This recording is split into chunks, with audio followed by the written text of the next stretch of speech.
Intersex, transgender, ഇങ്ങനെ രണ്ട് വിഭാഗങ്ങൾ നമുക്കിടയിൽ ജീവിക്കുന്നുണ്ട്.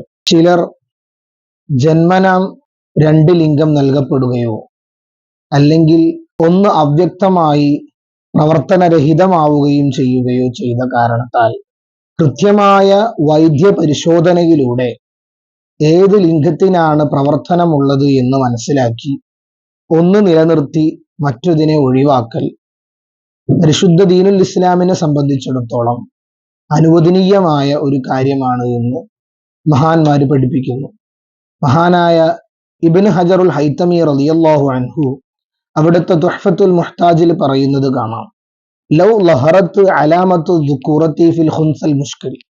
രണ്ട് ലിംഗം നൽകപ്പെട്ടതായ ഒരു ഖുൻസയായ അഥവാ ട്രാൻസ്ജെൻഡർ ആയ ഒരു വ്യക്തിയിൽ ആ വ്യക്തി പൂർണ്ണമായും ഒരു ദുക്കൂറത്താണ്, ഒരു പുരുഷനാണ് എന്ന് വ്യക്തമായാൽ ജാസലഹു, അവന് പുരുഷലിംഗം നിലനിർത്തിയിട്ട് പ്രബലമല്ലാത്തതിനെ ഒഴിവാക്കൽ അനുവദനീയമാണ്.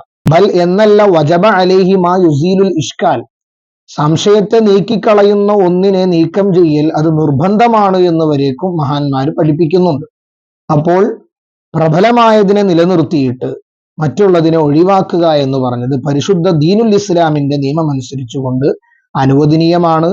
അത് അവനിൽ ഒരു വൈകല്യമുണ്ടാക്കുകയും അല്ലെങ്കിൽ അവന്റെ ശാരീരിക പ്രയാസങ്ങൾക്ക് അത് കാരണമാവുകയും അവന്റെ ആരോഗ്യപരമായ നിലയെ അത് നശിപ്പിക്കുകയും ചെയ്യുന്ന ഒരു അവസ്ഥയിലേക്ക് എത്തിക്കുകയാണ് എങ്കിൽ അതാണ് ഒരു വൈദ്യ പരിശോധനയിലൂടെ ഇത്തരം ഒരു പ്രവണത അനുവദനീയമാണ് എന്ന് പറയാനുള്ള കാരണം. അപ്പോൾ സ്വാഭാവികമായിട്ടും പല ആളുകളിൽ നിന്നും ഉന്നയിക്കപ്പെടാൻ സാധ്യതയുള്ള ഒരു ചോദ്യമാണ്, ഇത് അല്ലാഹു സുബ്ഹാനഹു വ തആല മനുഷ്യന് നൽകിയ സൃഷ്ടിപ്പിനെ മാറ്റം വരുത്തലല്ലേ എന്ന്. ഒരിക്കലുമില്ല.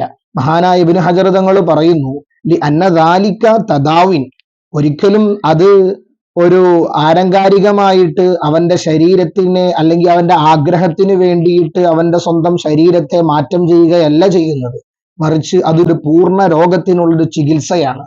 ഇസാലത്തു ഐബിൻ, ഒരു പോരായ്മയെ നീക്കം ചെയ്യലുമാണ്. വലൈസ തഗ്യീറൻ ലി ഖൽഖില്ല, അല്ലാതെ അള്ളാഹുവിന്റെ സൃഷ്ടിപ്പിനെ മാറ്റം വരുത്തൽ അല്ല. ഇത് പൂർണ്ണമായി രണ്ട് ലിംഗം നൽകപ്പെടുകയോ അല്ലെങ്കിൽ ഏതാണ് എന്ന് അവ്യക്തമാകുന്ന രൂപത്തിൽ ഉള്ള ട്രാൻസ്ജെൻഡർ ആകുന്ന ഖുൻസയിൽ ഉള്ള മസലയാണ് നമ്മൾ പറഞ്ഞത്. അങ്ങനെയാകുമ്പോൾ അവിടെ നല്ല ഒരു വൈദ്യ പരിശോധനയിലൂടെ പ്രബലമായത് നിലനിർത്തി മറ്റതിനെ ഒഴിവാക്കൽ അനുവദനീയമാണ്. എന്നാൽ മറ്റൊരു വിഭാഗമുണ്ട്. ആരാണിവർ? പൂർണ്ണ ആരോഗ്യവാന്മാരായിട്ട് പോലും മനസ്സിലുള്ള ആഗ്രഹങ്ങൾക്ക് വഴങ്ങിക്കൊണ്ട് അവരുടെ ലിംഗമാറ്റ ശസ്ത്രക്രിയ നടത്തുന്നു. ഇവരെ കുറിച്ച് ഹബീബായ മുത്തു റസൂലുള്ളാഹി സ്വല്ലല്ലാഹു അലൈഹി വസല്ലമ തങ്ങൾ പറയുന്നു, ലഅന റസൂലുള്ളാഹി സ്വല്ലല്ലാഹു അലൈഹി വസല്ലം അൽ മുതശബ്ബിഹീന മിനർ റിജാലി ബിന്നിസാഇ വൽ മുതശബ്ബിഹാതി മിനൻ നിസാഇ ബിർരിജാൽ. അഥവാ സ്ത്രീകളുടെ കൂട്ടത്തിൽ നിന്നും പുരുഷനാവാൻ ആഗ്രഹിക്കുന്ന ആളുകളെയും പുരുഷന്മാരുടെ കൂട്ടത്തിൽ നിന്നും സ്ത്രീകളാവാൻ ആഗ്രഹിക്കുന്ന ആളുകളെയും ഹബീബായ മുത്തു റസൂലുള്ളാഹി സ്വല്ലല്ലാഹു അലൈഹി വസല്ലമ തങ്ങൾ ലഅനത്ത് ചെയ്തിരിക്കുന്നു, ശപിച്ചിരിക്കുന്നു എന്ന്. ഇത് എന്താണ്? പൂർണ്ണ ആരോഗ്യവാന്മാരായിട്ട് പോലും അവരുടെ മനസ്സിന്റെ ഉള്ളിലുള്ള ആഗ്രഹങ്ങൾക്ക് വഴങ്ങിയിട്ടാണ് ഇവിടെയുള്ള ലിംഗമാറ്റ ശസ്ത്രക്രിയ നടത്തുന്നത്. അതുകൊണ്ടാണ് ഇത്തരം ഒരു ലഅനത്ത്, ഒരു ശാപം അതിനുണ്ട് എന്ന് നബി സല്ലല്ലാഹു അലൈഹി വസല്ലമ തങ്ങൾ പറഞ്ഞത്. ഇവിടെയാണ് യഥാർത്ഥത്തിൽ തഗ്യീറുൽ ലി ഖൽഖില്ല, അള്ളാഹുവിന്റെ സൃഷ്ടിപ്പിനെ മാറ്റം വരുത്തുക എന്ന് പറയുന്നത് വരുന്നത്. ഒന്നാമത് പറഞ്ഞ സ്ഥലത്തിൽ പൂർണ്ണ രോഗത്തിന് ചികിത്സയാണ് നടത്തുന്നത്.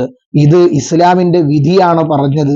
ചില ആളുകൾക്ക് ഇത് കേൾക്കുന്ന സമയത്തിൽ ഇങ്ങനെയൊക്കെ ഉണ്ടോ എന്ന് വേണമെങ്കിൽ ചോദിച്ചേക്കാം.